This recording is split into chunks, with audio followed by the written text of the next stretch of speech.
Saudi Arabia and Iran, two old rivals, go head-to-head in this one. So glad you could join us alongside former MLS vet Brian Dunseth. I am Mark Rogandino, and there you see, it is the largest stadium roof in the world. 67,000 capacity here. We take a look at the starting lineups. We begin with Saudi Arabia. Al-Naji in goal, and then it's Abdullah Takar Hasai, Suleiman in the back, Atif Al-Shaloub, he'll be the playmaker for Saudi Arabia. Khalid Ahmad on the left, keep an eye on him up and down the flank, and then up top, Faisal and Al-Harthaka. And you can see the wide shots here in Saudi Arabia and Iran. A little bit of a different formation here, Brian. Ramati in the back, then it's Gholam Majad on the right, Hosseini, Ajili, and Zari on the left, Nikoman and Teimourian, the Fulham player in the middle, then it's Rezi, Shozai, Zandi, the three-prong attack with Hashimian up top all alone. Hashimian, the 32-year-old, somewhat of a target striker up there for Ali Daei's side. And so these teams have not met in 7 years. Last time they played a 2-2 draw in the 2002 World Cup qualifying, and actually you have to go back to 1997, the last time they played here, and that was a 1-0 win for Saudi Arabia. In the all-white kits with a little bit of green trim, and we are set to kick things off here. Our referee, the Australian Mark Shields, to handle the duties on this one. And you can see a packed house here tonight. Kind of a bit of surprise. The Iranian national team coming out in their red kit, really not known for wearing their red. They really don't like it, although their only World Cup win came against the United States wearing the red. But overall, it's not their lucky kit. They really don't feel like it gives them the best opportunity when they step on the field. But for Ali Daei's men tonight, heading into Jeddah, it's going to be a very difficult task. Saudi Arabia only giving up 1 goal in the first stages of World Cup qualifying. As we get set for the first half kick, Saudi Arabia qualifying along with Uzbekistan to get to this point in World Cup qualifying.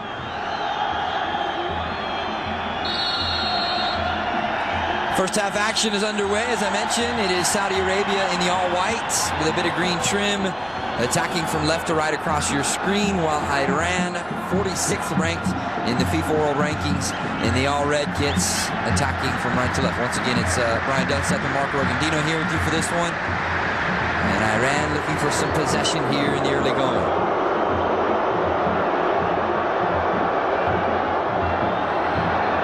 Ball inside the area. Knocked out. And it looks like it's going to go for a goal kick here for Al-Naji Mansour. And right off the back, Rezai coming down that right flank, just looking to expose the center backs between Takar and Hawasai. You see how big and strong the Saudi Arabian center backs are. But with the darty little runs from Shojai and Rejai, just from in behind the forward Hashimian, it's going to have a tough, difficult time picking and choosing when the center backs step up and when the defensive mid drops back into support. Looking for the head of Al-Harthi.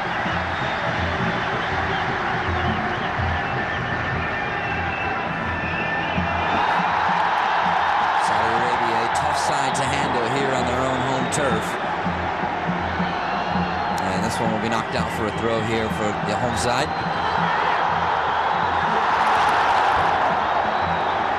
Long chance going through the other way, but missing.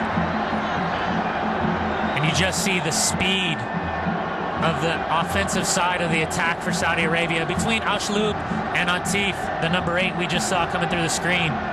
Those darting runs, dangerous. They look to attack quickly, especially off set pieces.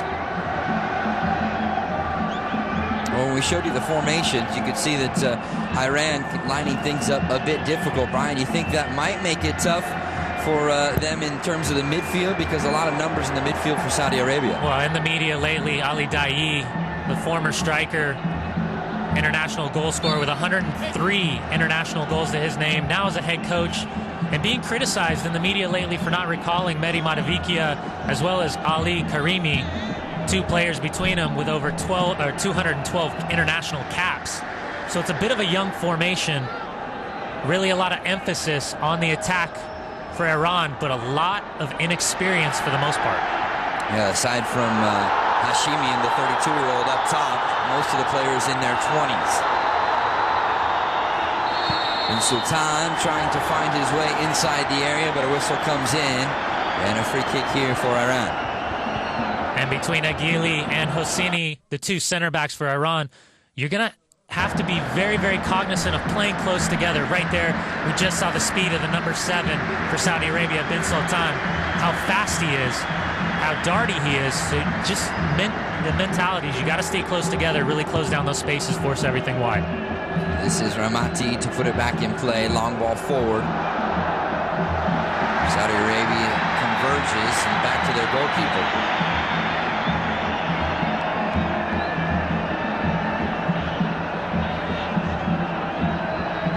Just a couple of minutes underway here at King Fahad Stadium.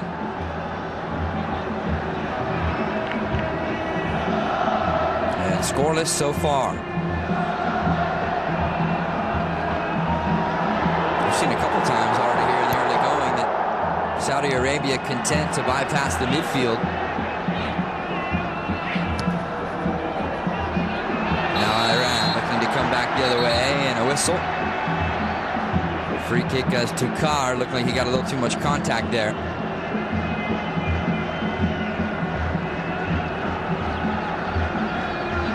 And that's what you don't want to see if you're the head coach for Saudi Arabia. You don't want to see your center backs get pulled out to the touchline. It's going to happen every once in a while.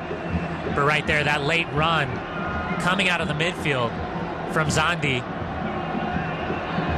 You really got to hope that your defensive midfielders can stay with them physically while still allowing your defense to stay nice, tight, and compact at home. Now it's going to be the 24-year-old Masoud Shojai to serve it in. Bending ball looking for the backside. And cleared away initially by Saudi Arabia, but a whistle off the ball.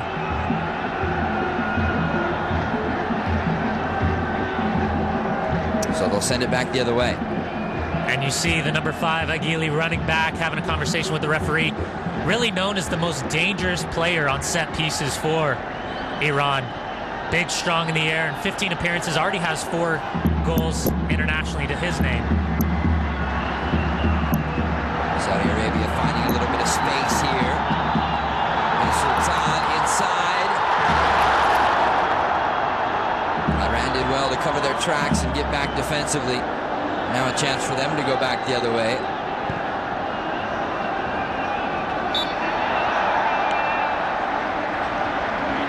Much rhythm to the match so far. We've seen a couple of whistles interrupting some of the forays going forward.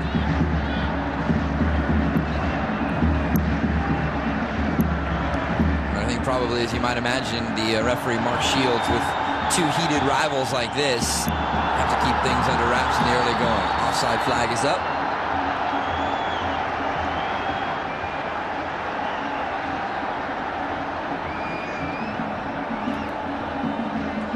Take another look at it. And you just see the center back, the captain, Agali, push up right at the last second, making sure he's in line with Ghulam Ajad and Hosseini. It's a good trap to pull, especially when you're on the same page early in the match, letting your forwards know that service has to come early from Saudi Arabia, or the back 3 from Iran is going to push up quickly and pull you off sides. Touched out wide to the feet of Suleimani Hussein.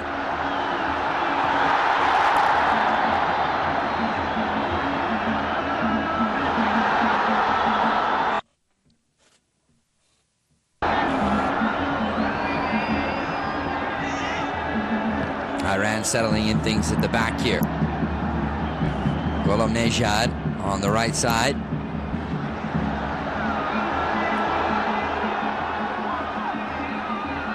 Abdullah stepping in for Saudi Arabia. Oh, nice little splitting ball. Whistle does come in as the flag goes up.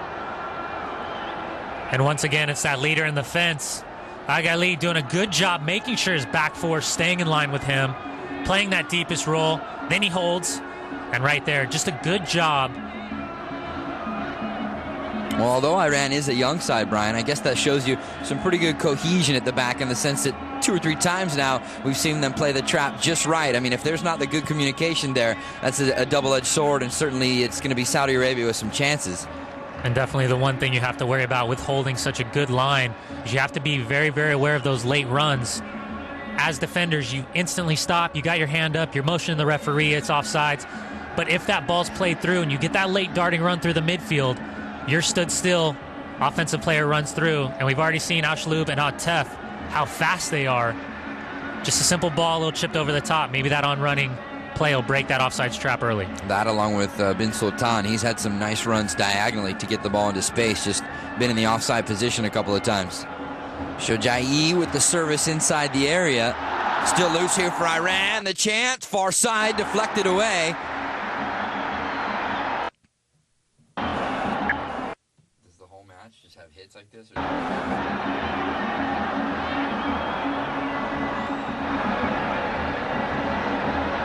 Last opportunity, Zandi bringing the ball down in the box, just not being able to get all of it.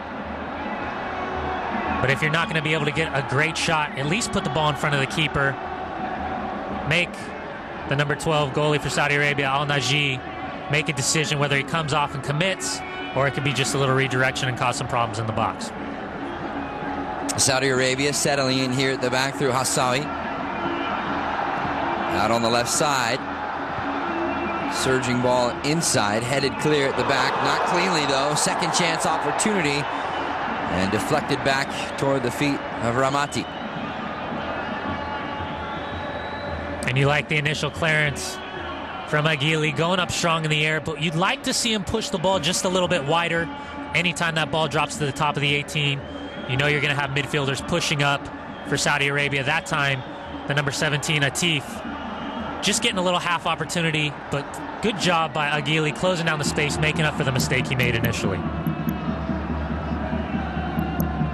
Just about 10 minutes gone. Both teams starting to settle in a bit here. First half action. I mentioned Iran, 46th in the FIFA World Rankings, but only 2 slots behind them at 48 is Saudi Arabia. Right there, Shozai going up from behind. The initial contact comes from Suleimani, the number 13. He's got just a little forearm in the low of the back. Then you start to see the arms extended. Shojai coming out with the left elbow, just catching the face of Suleimani. Ball out in front of the benches, and a throw here for Saudi Arabia.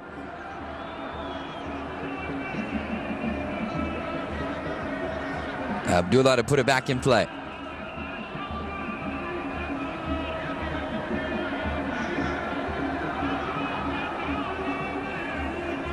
Well, even though these teams haven't played in 7 years, you know that they know each other pretty well, because the history between the two teams dating back to the 1980s is pretty familiar territory for both sides.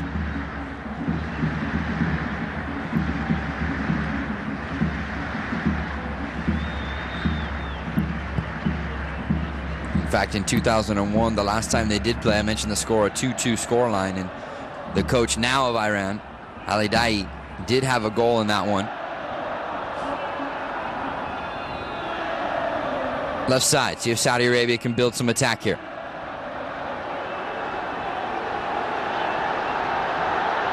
Little space in the middle of the park. Abdullah comes in to join in the attack.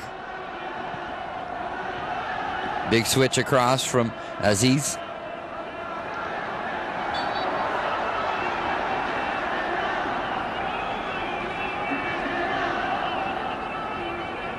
We're starting to see more rhythm for Saudi Arabia go through the defensive midfielder Aziz.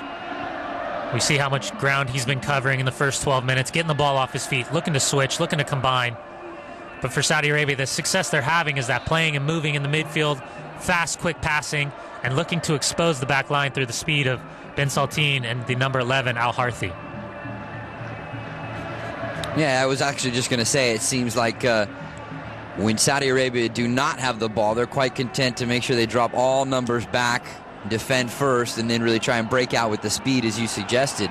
Whereas Iran, a little bit more possession-oriented, trying to play through the midfield a bit more, at least so far. Well, and you see the way Saudi Arabia collapses quickly. You get that initial pressure from the defenders, and right there you see 2 defensive midfielders kind of dropping back, just floating back into a smart starting position. Maybe one of the reasons why Saudi Arabia in the first group stage only gave up 1 goal, scoring 15. Nice cut move by Al-Shahaloub.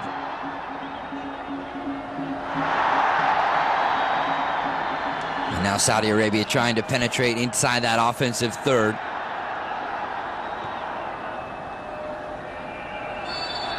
Out wide and a little too much contact there, so a free kick here for Saudi Arabia. And that's good closing down speed from Iran. And this is a team that didn't lose in the opening stages of the group qualifying, pulling out 3 wins, 3 draws. Most of their draws coming on the road. So this is a team that knows how to go on the road and get results, especially coming to Saudi Arabia. Always going to be a difficult task. Like we said, missing some key players due to injury and through lack of call-ups throughout Ali Daei. Oh, nice little 1-2. Tough to get to the final ball there. But it looks like Saudi Arabia will have their first corner as Mohammed Al-Shahaloub, the 27-year-old, good little give and go here. Well, that's what it's really about, playing and moving. And you like the idea right here that Al-Shahaloub gets his head up quickly, he's able to take those touches and keep possession. Al-Harthi with a nice little return ball there. First corner, didn't find much from it. Second chance effort. This one all the way to the backside, but too much on it and out for a goal kick.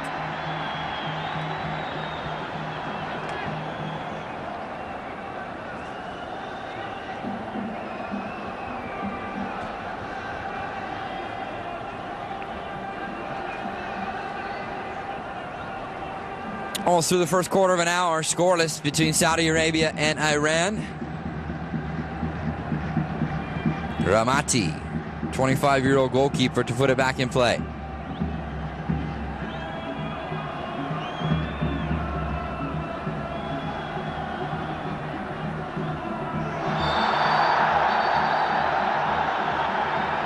Hard tackle there against Otaif, earning his 13th cap today. Really a creative player in the midfield. Nice little piece of skill from Otaif, and you just see the leg, the lunge from Hashemian comes through strong. And as a forward, I mean, that's a free shot. You have the ability to kind of make your mark, not allow that ball to drop in, make sure you get a piece of the player. And just that little physicality.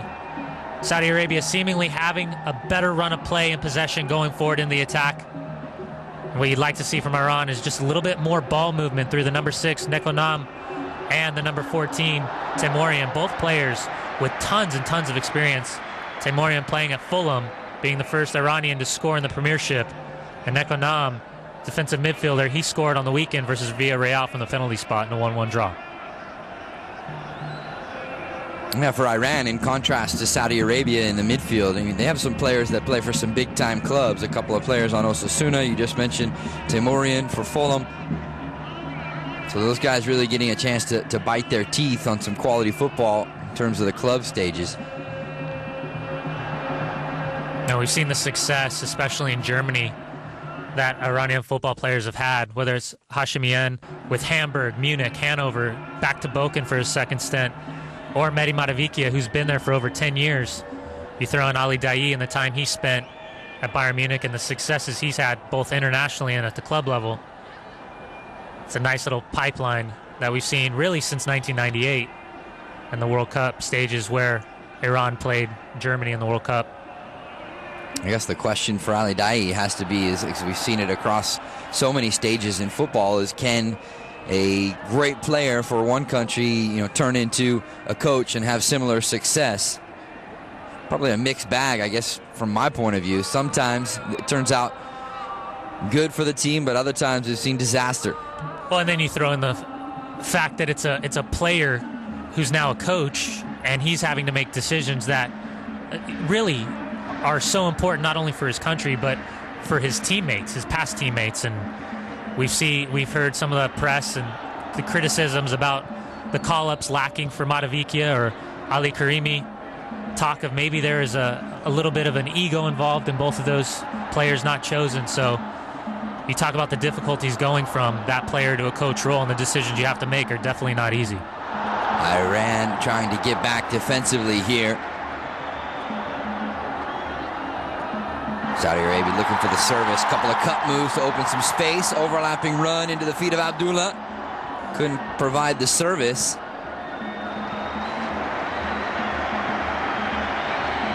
And just a blind clearance from Iran at the back to give away a throw.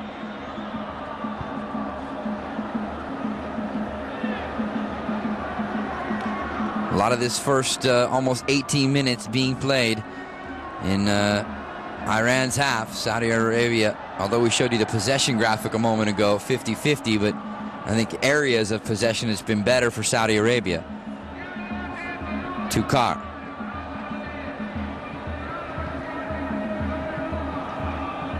Long ball forward, looking up top.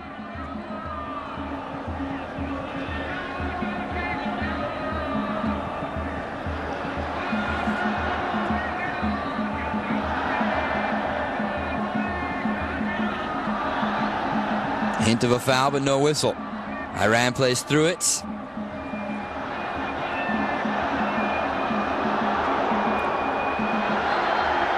And now finally a whistle does come in from Mark Shields. Good free kick chance coming up after Masoud Shojai was tripped up. All right, and you see the Osasuna player Shojai doing a good job just moving the ball, manipulating it, getting around midfielders, and then you see the big tackle from Haswali just coming in, showing his studs. Fortunate that the referee is just giving a free kick situation. And this is that in-between range here where maybe a little too far to have a direct shot on goal, but also not maybe enough space to loft that ball in perfectly. What do you look for here, Brian? Well, right now you see the number 7, Zandi. He's left-footed. He's having a conversation with the captain, Nekonam. And from this distance, you've got to think they're going to have just a straight shot. You look at the kind of bottom left of your screen. There's no numbers right there. So the ball's seemingly not going to be served in. You said it, left foot, Zandi. He'll walk over the top of it. Right-footed effort and a big save by Mansour. And such a well-taken free kick from Nekonam, the captain. Up and over the wall, really forcing Al-Naji to come through strong. But a good punch from this man on the ball, the keeper for Saudi Arabia. Not giving up anything, pushing the ball wide. And that's what you like to see. Good ball up and over. And just a punch. Don't even try to hold on to it. Don't even try to spill it. Just get the ball, height, width, and distance. Keep it as far away from your goal as possible. Yeah, good save. That angle from behind the shot gave you a good look that ball certainly had eyes for the corner there. But as you said, Mansour coming up with the save as we're in the 21st minute here.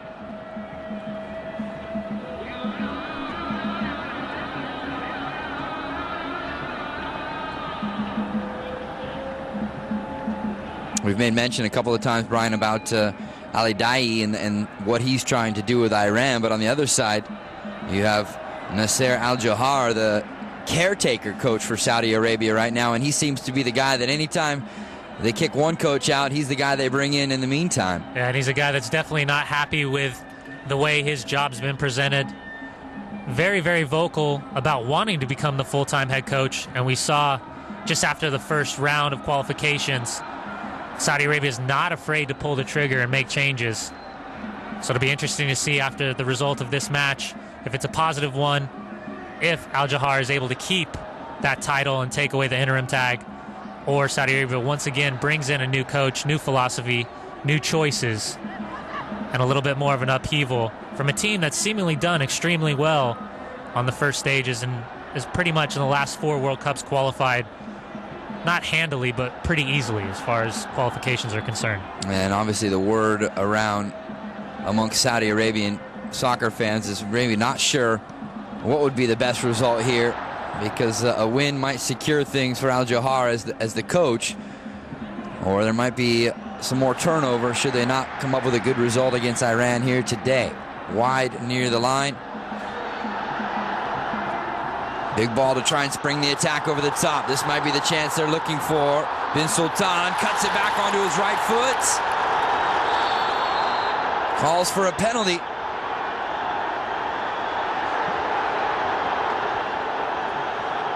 But he didn't get it. And we'll have another look on the replay. But Bin Sultan receiving the yellow card. Little cutback. And the question is his right foot planted? Is he getting taken out by Gholam Ajad right here? Ooh, for me, that's really, really tight. And you think with that kind of contact, the way he's cutting back, yeah, he's not having a goal-scoring opportunity. He's just looking to keep possession. but that drag foot on the left-hand side definitely takes down the player in the box. And for Golamajad, very, very fortunate that he not only wasn't called for a penalty kick, but not given a card as well. Maybe a bullet dodge there for Iran. And actually, Bin Sultan shown a yellow card. So obviously, our referee, Mark Shields, felt there was a simulation of the dive there.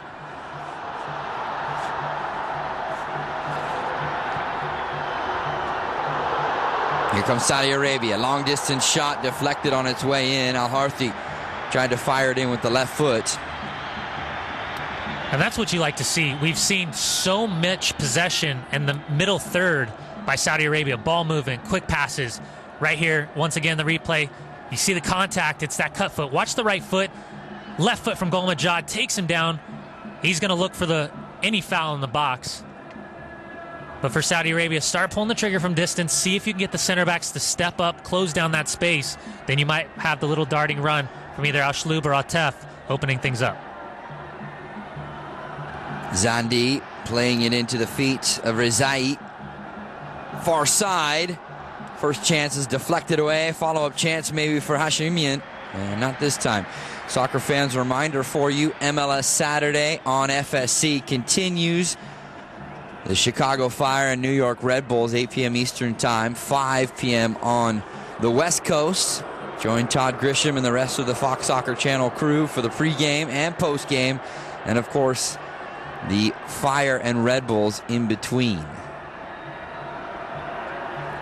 First corner for Iran. Off his line comes the goalkeeper. Didn't play it that well. And Mansour got away with one there. Yeah, you said it. Al-Naji off his line right there. He's got to ask his defenders to do a lot better. You see the captain, Suleimani, not bodying out the forward. If the keeper comes out, he's calling it. You've got to at least get near the attacking player, put a body on it, make it difficult, and do whatever you can to not allow contact with your keeper, because he's exposed, he's coming out, he's got to get to the ball if he's coming off his line. At least get a touch to it and change the trajectory of the ball coming across, but he took a clean whiff at it. Tukar back here for Mansour. Little chip over the top, looking for Abdullah.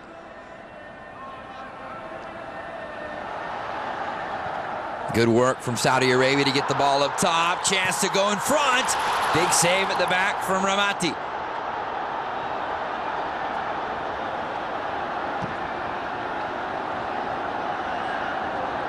Bin Sultan, he was shown a yellow moments ago for the chance for a dive maybe, according to referee Mark Shields, but this time he gets in behind, but it's a big save from Ramati. And right here, Bin Sultan in one-on-one. Great save. But you see that ball a little, and we talked about the high line of defense. Iran's been pulling that offsides trap. Great save by Ramati. That time, Aguili, the captain, early, we've seen 3 good offensive or defensive lines drawn. That time, Aguili, he was the problem. He stayed back. That allowed Bin Sultan the opportunity to get in behind. The far post was wide open for Bin Sultan, but trying to sneak it in on that near side. And as we said, a good save there from the 25-year-old keeper Ramati. Iran maybe coming back the other way with a chance of their own, but not this time. Disrupted. And a long clearance back the other way. And for Iran, it's really been the quality of service in that final third. There's a look at the former international leading goal scorer, Ali Daei. On the other side, for Saudi Arabia, Al-Johar. But for Iran, it's that last service of the crosses, the balls in the box. Not enough pace, not enough accuracy in that last cross coming from the defensive midfield, Nekonam. Just definitely not what you like to see, especially with the opportunities breaking down Saudi Arabia, not coming at a premium.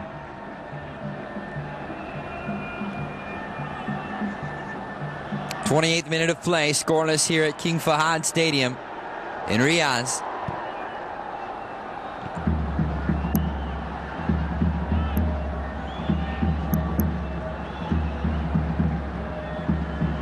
These two teams stacked up in Group B along with North Korea, South Korea, and the United Arab Emirates.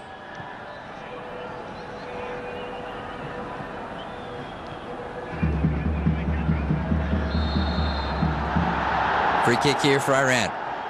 We're just not seeing the same ball speed in the midfield from Iran that we are seeing from Saudi Arabia. The playing and movement really hasn't been there the same way Atef, and Al-Shaloub for Saudi Arabia. We see the spaces, they're getting in between the players, and they're making it difficult for players to close down that space for Iran. Good turn in there by Shojai to the right side. Chance in front, 1-0.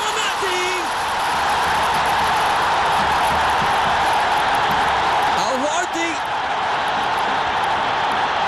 finally breaking through, and the celebration ensues.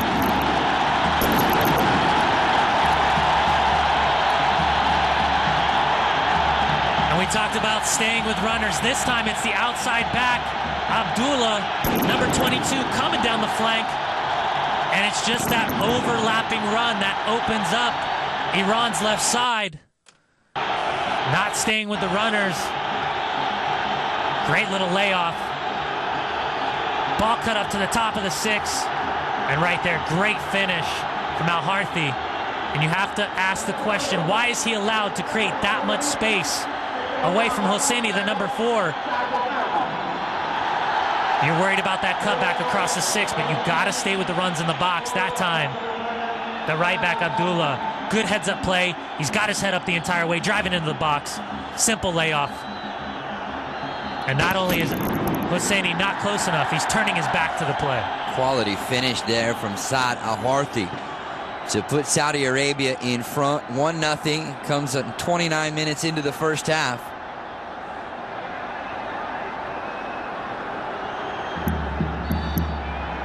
As you said, Brian, Abdullah with a nice overlapping run, picked his time correctly to get forward into the attack. And actually, he had options. Al-Harthi, the goal scorer, was there, but at the same time, Al-Shaloub waiting on the back post with it pretty much unmarked as well. Might there be a swift response here from Iran as Al-Najeh Mansour directing traffic in front of his goal. Shojai with the lobbing ball over the top, punch clear.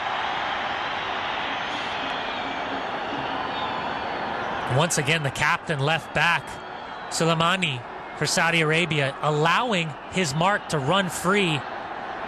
That time, Al-Najeh coming out punching strong. We've seen him very, very confident in punching, not so confident in catching the ball. But the left back and captain, Soleimani, really allowing those free diagonal runs from the far post to go completely unchallenged in on your keeper. So Saudi Arabia, as we head into the final quarter of an hour, in front 1-0. The same score line it finished the last time these teams met back in 1997 here in Riyadh.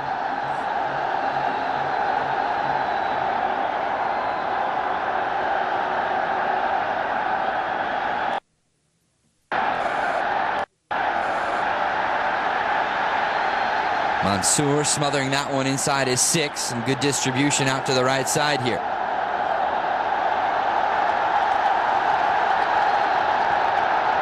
And you can sense it inside King Fahad Stadium. The goal has only elevated the confidence of the players as well as the fan base here. Well, and look at the interchanging movement from Saudi Arabia. You see the forwards checking back into the midfield. You see the midfielders sprinting into the spaces that were just vacated from the forwards. And for Iran, they're having a difficult time picking and choosing when to stay with runners and when to stay up. Saudi Arabia looking for more. Plenty of space out top here. Square ball across. And again, Abdullah will join in the attack. He's an option on the right side for Otaif.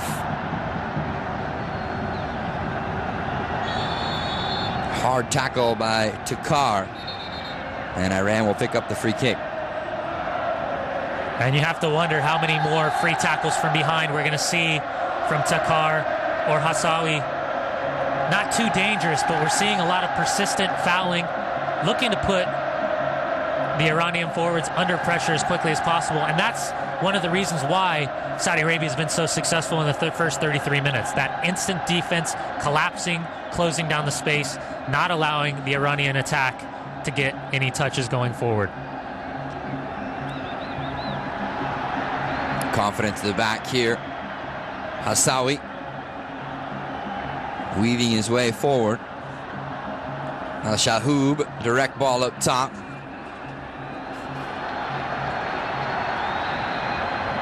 And here once again is Otaif. What a luxury it is to have your forwards dropping that far off. You see how high your defense is pushing up. You're condensing that space. You're actually making it easier, seemingly, for the Iranian midfielders to close it down. But because the number 7 Bin Sultan and the number 11 goal scorer Al Harthi are closing down and checking into that space, it's really opening up the Iranian midfield, and it's making it very difficult for them to make choices when to close down and who to pick up. The captain, Suleimani, coming forward there, trying to create some space on his own, and eventually running out of real estate. Ramati will put it back in play here for Iran.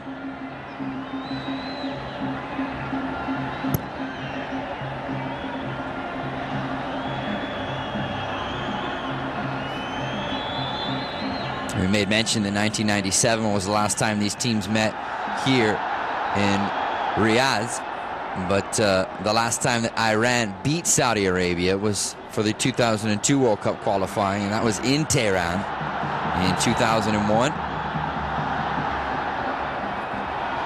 Good skill here from Al Harthi. Little chip to try and push it through. Off his line there is Ramati.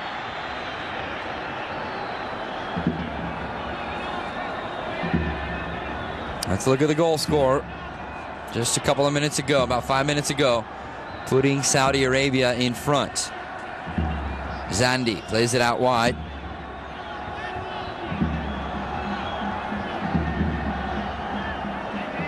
And you look at the preparations for this match. Saudi Arabia having 3 games leading up to this, with friendlies against Paraguay at home, a 1-1 draw, actually a 2-0 loss to Sampdoria, where Antonio Cassano scored the winner in the 86th minute.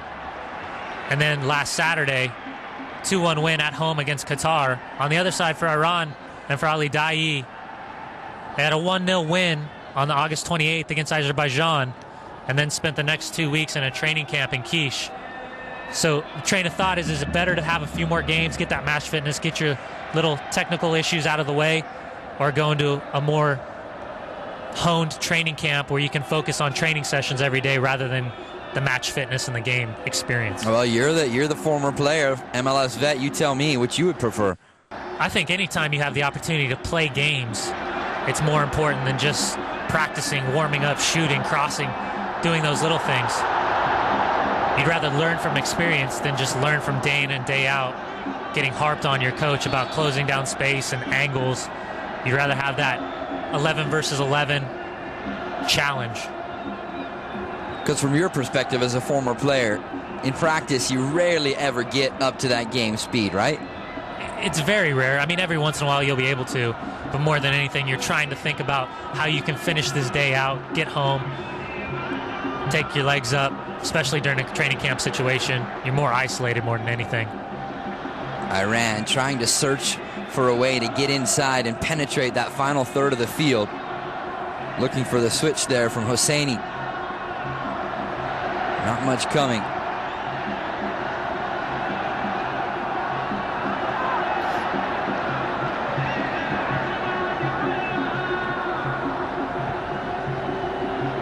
Trying to open up some room here on the left side. Hashemian trying to chase it down, but Takar, big and physical, back there to use his body to win it.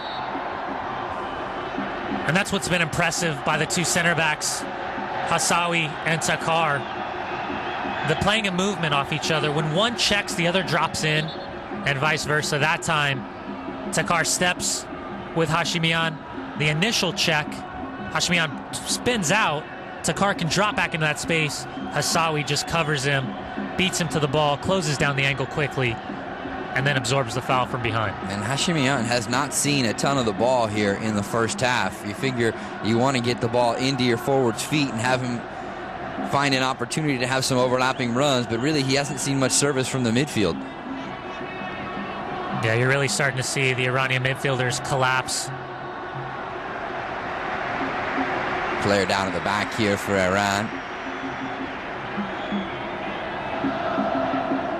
What you'd like to see ideally is Shojaei pushing up right underneath Hashimian right there. You just see a little bit of a face to the top of the head. Aguili, the big center back, coming through strong, and he's been great in the air all night long. Just a little bit of suspect on that one line he drew. Ben Saltin in one-on-one on Ramati right about the 25th minute. But because of the movement off the ball from Saudi Arabia, it's starting to pull the Iranian midfield back further and further and further. That's why we see once they get the ball, a little bit more stagnant, don't have the dynamic runs to open up space, and then Hashimian is up top all alone, and we see the strength and power and speed from the two center backs from Saudi Arabia, making it difficult.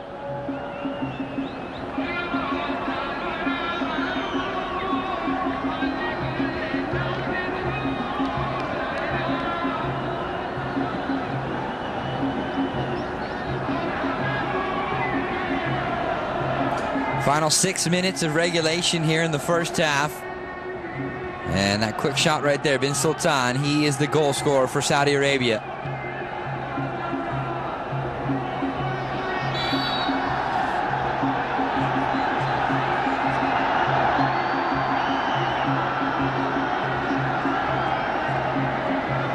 Another physical challenge between Hashimian, this time the number 2, Abdullah. And right there, you see the knee go up. And for me, it's dangerous because Hashimian's got his knee exposed, but he's looking at the ball the whole time. He's not looking to draw contact with the defender, and that's just an unfortunate challenge from the right back. He goes up, he's exposed, he's challenging the ball, arms up, wide open, and he just catches a knee right in the lower rib hip area. Oh, that's one of a number of things that FIFA really has been focusing attention on over the last year or so, is players going up in the air, trying to clear space with their elbows. In this case, obviously, as you mentioned, Hashimian with the knee exposed to try and clear some space. But I think you made a good point. He wasn't looking for contact, paying attention to where the ball is flighted the entire time. And I think that's something that the referee really has to take in mind. We've seen hard challenges throughout the match. Mark Shields doing a great job. That man, the Australian international referee, doing a great job so far. The only questionable call we saw earlier was the yellow card to Ben Sultan for going down, drawing that contact from the number 2 right back for Iran, Gholamajad. But overall, I think when referees are able to be close to the play, they're fit enough to be right on the spot, get in the right spaces. Right there, it's a good decision, nothing dangerous. Let the play go on, just call the foul. Don't pull your cards out. Abdullah carded off, but I wouldn't imagine that even that challenge will keep him out. 42nd minutes as the first half ticks away to a close here. And Iran looking for a response to the Ben Sultan goal. Excuse me, Al Harthi goal.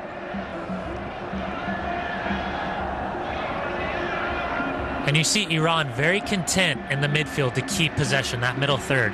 It's right now where they're getting the ball. Can they get that same type of possession in the attacking third, near the top of the 18? You see a good, solid starting defense right there from Saudi Arabia. So they're looking to force everything wide. So this is where you got to have a little bit more of individual skill for Iran and a lot more running off the ball to create the opportunity to make those passes from both Nekonam and Teimourian, who really haven't had the same influence on the game we've expected them to have with that international experience. Zandi with a nice little move here on the left side, but he couldn't get back on it. And there is Abdullah back on the field at the right back spot.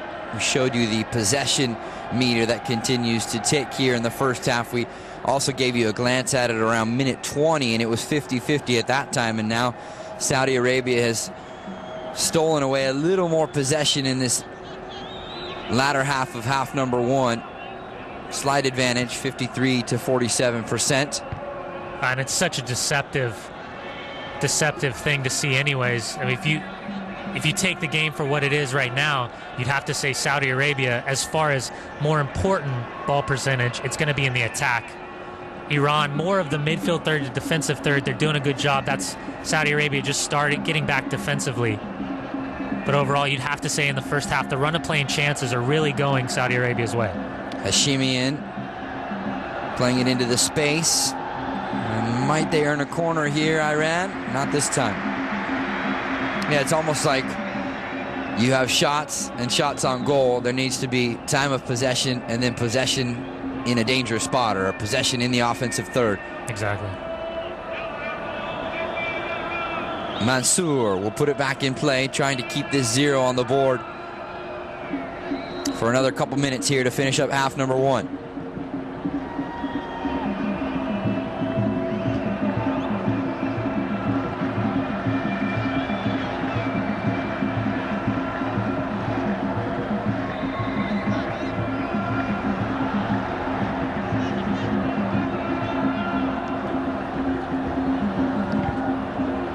We see so quickly Saudi Arabia closing down that space. The initial ball up over the top, and it's the second balls. We always hear about first balls, second balls, and today Saudi Arabia closing down that space, and you see their initial pressure. It's all the way up between Bin Sultan, Al-Harthi, Atef, and Al-Shloub.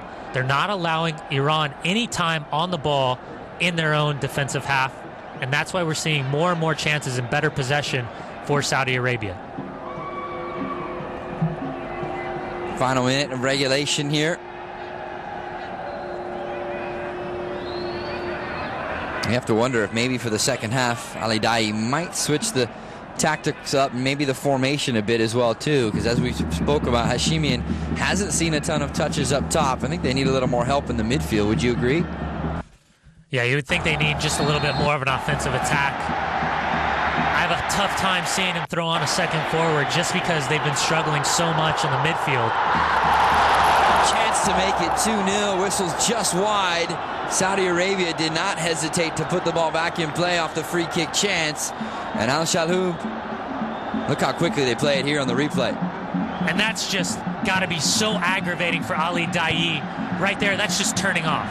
Turning off mentally. You're not in the right spots. You haven't stayed with runners. You're not getting behind the ball. No one's stepping up. Just to step up in front of the ball, force the referee to say 10 yards. And a very good opportunity from Saudi Arabia, one that they're going to wish they had back, because going in 2-0 into the halftime whistle would have been a great advantage. Yeah, big mountain to overcome for Iran as well. Maybe a chance to still get one here in stoppage time of half number 1.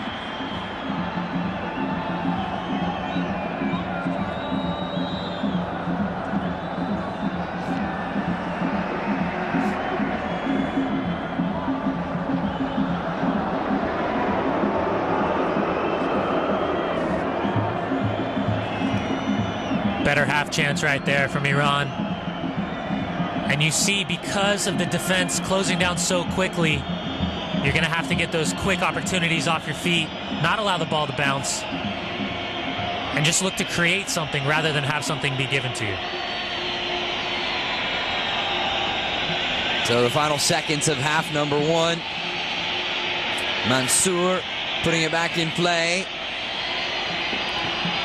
That one is over the head of Al-Shaloub.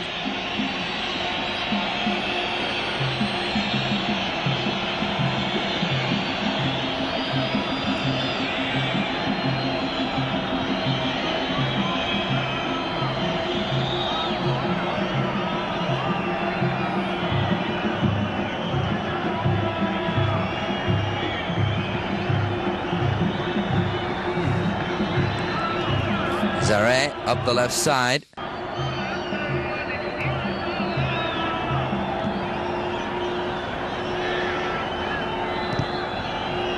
Aguili with the big ball to switch it to the right side. And in comes the whistle from Mark Shields to bring the first half to a close. So it is Saad Al-Harthi's goal in the 29th minute. That is the difference right now. And the fans here at King Fahad Stadium have to be quite happy with the way things have gone here in half number 1. We step aside for a timeout.